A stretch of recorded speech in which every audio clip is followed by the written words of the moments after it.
Oi, gente, tudo bem? O tema da nossa aula de hoje são as relações de cuidado no contexto da pandemia. Na nossa matéria de psicologia familiar, nós vamos considerar como as relações de cuidado estão muito presentes no cotidiano, nas tarefas, na rotina das famílias e também nas atividades de trabalho, como que as relações de cuidado estão presentes em muitas atividades de trabalho. Por que nós vamos pensar as atividades de trabalho na aula sobre psicologia familiar? Porque a forma como o trabalho se organiza, a forma como as responsabilidades do trabalho se distribuem, as expectativas do que cabe às mulheres, do que cabe aos homens no campo do trabalho, inclusive o que é considerado trabalho, porque muitas vezes quando uma atividade não é remunerada, ela é invisibilizada, desvalorizada e inclusive não reconhecida, como se não fosse trabalho. Então, até mesmo o que é considerado como trabalho atravessa essa organização das relações familiares, atravessa como vão ser as questões como o tempo, a dedicação, os investimentos de dinheiro, de esforços afetivos nas relações familiares. E isso já é algo bastante delicado em termos de haverem desigualdades, de haverem dificuldades, de ser necessário toda uma mobilização para nomear as relações de trabalho, para que sejam considerados direitos e uma busca por igualdade nesses direitos, nos contextos típicos, nos contextos comuns.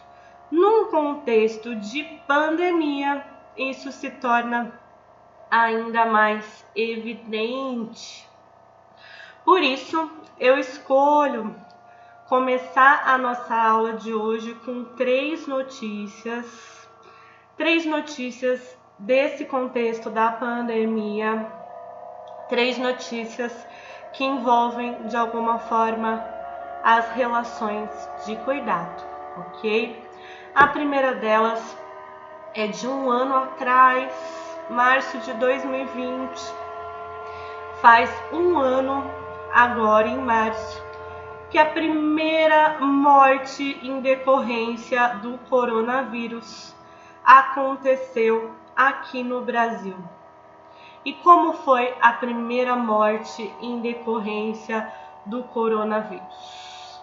Foi de uma mulher que trabalhava como empregada doméstica aos 63 anos e a família para quem ela trabalhava retorna de uma viagem para a Itália, sabem que foram infectados por esse novo vírus que se conhecia muito pouco até então e que deveriam ficar em quarentena.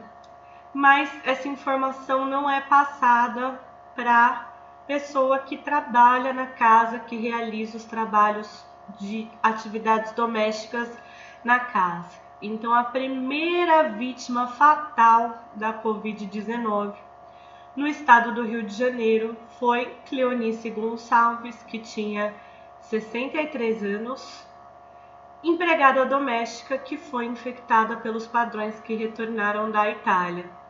Então aqui nós temos uma notícia publicada na página do Globo no dia 10 de maio de 2020, em que é dito assim: Cleonice Gonçalves, 63 anos, foi a primeira vítima do coronavírus no estado do Rio. Empregada doméstica desde os 13, trabalhava num apartamento no Alto Leblon. A patroa voltou da Itália com sintomas da Covid-19, mas não quis dispensá-la do serviço. Ao contrair a doença, A diarista foi despachada de táxi para Miguel Pereira, a 120 quilômetros dali. Morreu no dia seguinte, num hospital municipal. Então foi a primeira morte no Brasil e foi uma morte num contexto de infecção numa mesma casa. Alguém que a atividade de trabalho era um trabalho em casa, era um trabalho doméstico. Ao longo da aula nós vamos falar sobre as questões do trabalho doméstico, as condições em que o trabalho doméstico remunerado e não remunerado acontecem e como é preciso uma luta por direitos das pessoas que atuam no trabalho doméstico. Como essa organização de quem realiza o trabalho doméstico, quem cuida do trabalho doméstico, é algo que tem tudo a ver para a gente pensar as relações familiares, ok? Uma notícia bem triste, e a segunda notícia é bastante triste também. Ela é de junho de 2020 e ela também envolve o contexto do trabalho doméstico. Como vocês sabem, com o início da pandemia, quando começaram a crescer os casos de infecção no Brasil, quando ocorreram as primeiras mortes, como da Cleonice, foram decretadas algumas medidas para tentar conter a transmissão. Então foi recomendado a questão do distanciamento, que quem pudesse ficar em casa se mantivesse em casa. Estabelecimentos não essenciais foram fechados, ao menos por um período de tempo. E nós sabemos o quanto, desde março de 2020, algumas instituições, espaços destinados ao cuidado suspenderam as atividades ou reduziram essas atividades, considerando como essas instituições são frequentadas por muitas pessoas e são frequentadas por muitas pessoas diariamente, tornando então um espaço potencial para que infecções aconteçam, para que a transmissão do vírus aconteça, para que mais pessoas se infectem, mais pessoas transmitam, mais pessoas adoeçam. Infelizmente, mais pessoas tenham quadros graves de adoecimento e mais pessoas morram. Então, foi uma medida necessária, continua sendo uma medida necessária, que as instituições que cuidam de crianças, de adolescentes, de pessoas com alguma deficiência, entre outras instituições de cuidado envolvendo a educação, como as escolas, a saúde e a assistência, tenham as atividades interrompidas ou pelo menos reduzidas, para que não tenha aglomeração de pessoas. Estou fazendo essa contextualização porque, com as escolas fechadas para as aulas presenciais, com o ensino acontecendo de forma remota, as atividades de ensino acontecendo nas casas, quem cuida das crianças? E quando essas pessoas que cuidam das crianças precisam trabalhar, retomar as atividades de trabalho presencial, ou aquelas pessoas que não pararam as atividades de trabalho presencial, onde ficam as crianças? Então, esse exemplo é o exemplo de uma mulher que trabalhava como empregada doméstica em uma casa e, nesse período da pandemia, levou seu filho no momento do trabalho, levou seu filho no dia que foi trabalhar, porque sem a escola, o filho precisou ir junto para que ela pudesse cuidar, para que ela pudesse olhar para ele. E, infelizmente, o filho morreu. Como que o filho morreu? Ela foi passear com um cachorrinho da patroa e pediu para a patroa olhar o menino que estava ali brincando. Só que o menino começou a dizer que queria ver a mãe, A patroa não teve paciência e ele acabou indo para o elevador. E nisso ele caiu do 9º andar de um prédio. O nome dele é Miguel Otávio Santana. Ele tinha 9 anos de idade e caiu do 9º andar do prédio de Recife. Ele foi deixado sozinho num elevador pela patroa da mãe, enquanto a mãe estava passeando com o cachorro da patroa. Então, mais uma situação, e essa não é uma consequência direta, não é uma morte direta pelo coronavírus, mas tem a ver com o contexto da pandemia, em que todas as relações de cuidado precisam ser reorganizadas, como as relações de cuidado com a criança. E aqui, levando o filho ao trabalho, no momento em que ela sai para levar o cachorro para passear, o filho é deixado sozinho num elevador. Então aqui tá a notícia, bem triste, gente, de ver. Vou ler. Caso Miguel, como foi a morte do menino que caiu do 9º andar de prédio no Recife? Criança de 5 anos caiu após ser deixada aos cuidados da patroa da mãe, Sari Corte Real, primeira-dama de Tamandaré. Foi presa por homicídio culposo e solta após fiança de 20 mil. É uma notícia muito triste e é muito importante que a gente fale sobre isso, né? Nossa última notícia para iniciar a aula de hoje, ela é de janeiro de 2021 e essa é uma boa notícia. É a notícia da primeira pessoa que foi vacinada no Brasil.